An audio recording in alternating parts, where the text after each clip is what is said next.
Et dans le flot des images de la guerre, une photo a retenu notre attention aujourd'hui, celle d'une petite fille ukrainienne. Vous le voyez, sa mère a inscrit sur son dos le nom et le numéro de téléphone de la famille, des informations en cas de séparation ou de décès. On estime à 1 500 000 le nombre d'enfants qui ont dû quitter l'Ukraine et certains se retrouvent seuls, sans leurs parents. Bonjour Anne Avril et merci de répondre à France 24. Vous êtes la directrice générale de l'UNICEF France. Plus de 500 enfants non accompagnés auraient quitté l'Ukraine, donc des mineurs, des enfants seuls, sans parents. Ce n'est qu'une estimation. Absolument. Écoutez, on estime que oui, c'est plusieurs centaines d'enfants. On les estime à 500 aujourd'hui, mais c'est probablement un peu plus. Ils sont des mineurs encore plus exposés ou encore plus danger que les autres enfants. Aujourd'hui, il y a 4,5 millions d'enfants qui ont été forcés de quitter leur foyer, que ce soit à l'intérieur du pays ou 2 millions plutôt réfugiés à l'extérieur. Aujourd'hui, c'est notre estimation. Donc on les prend en charge immédiatement. La grosse difficulté, c'est déjà de détecter les mineurs non accompagnés. Alors certains arrivent seuls, mais ça, souvent ils viennent avec des adultes qui nous les signalent, mais il peut arriver aussi que ces enfants soient dans un flot et qu'on ne puisse pas les identifier comme mineurs non accompagnés. Donc on travaille avec évidemment toutes les autorités d'immigration, enfin ou en tout cas au poste frontière, plutôt pour identifier ces enfants et les mettre en lieu sûr et les prendre en charge évidemment de manière à ce qu'ils ne soient pas encore plus en danger parce qu'il y a d'autres dangers qui les attendent dans les pays d'accueil ou au sein de l'Ukraine. Oui, notamment, je lisais des adoptions express, notamment de la part d'une église évangélique américaine. Là, on sort complètement du cadre légal. Absolument, l'adoption doit être très encadrée. On a déjà malheureusement vu des phénomènes de cette nature. Je pense au Darfour, à Haïti, où à chaque fois, encore une fois, ça part toujours d'un bon sentiment, hein, c'est de protéger ses enfants, mais ça doit être encadré. La première des choses que l'UNICEF demande, c'est qu'on essaie de chercher des membres de la famille. On recommande d'abord d'essayer de privilégier une adoption dans un cadre familial ou en tout cas dans un cadre très proche.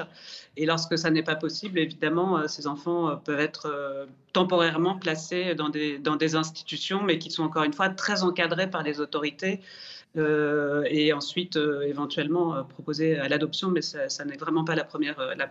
En tout cas, c'est un processus très long et ça ne peut pas se faire quelques semaines après le début de cette guerre où, encore une fois, certains de ces enfants ont encore leurs parents en vie à l'intérieur de l'Ukraine et on doit temporairement assurer leur protection. Oui, vous le disiez, il y a ces initiatives qui partent d'un bon sentiment, et puis il y a des intentions moins nobles. Le trafic d'enfants, ça reste une réalité, et ce phénomène est accentué, j'imagine, en pleine guerre. Alors évidemment, les enfants sont des proies faciles, hein. Encore une fois, on leur offre un abri, on leur propose de l'aide, une protection.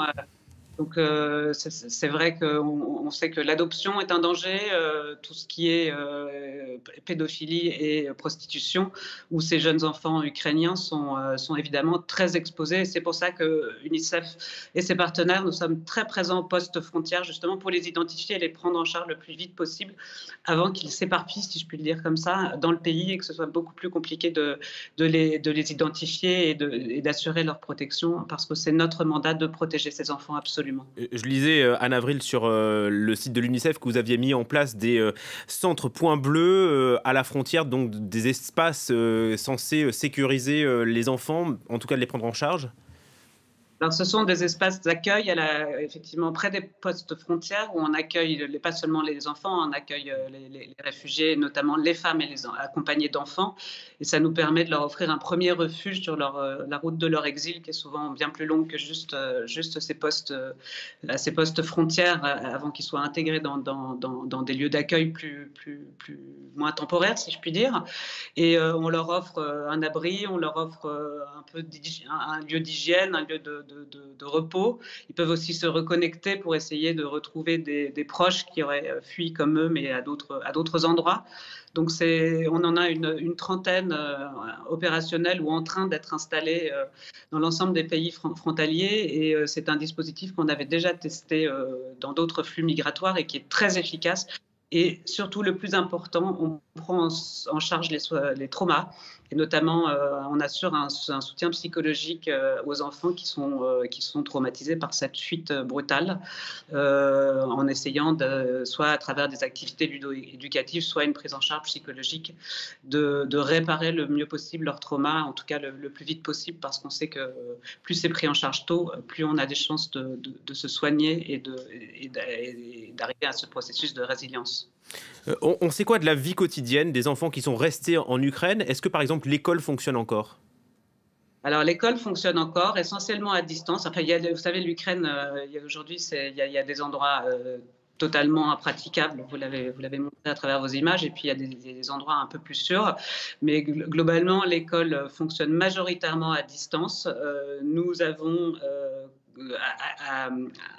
à l'intérieur de l'Ukraine des équipes qui continuent à assurer un soutien éducatif. Et puis à l'extérieur de l'Ukraine, j'ai même une collaboratrice en France qui, depuis Tours, continue en tout cas, produire des fonds éducatifs pour les enfants ukrainiens. Donc c'est hyper important que les enfants restent scolarisés et gardent ce semblant d'éducation.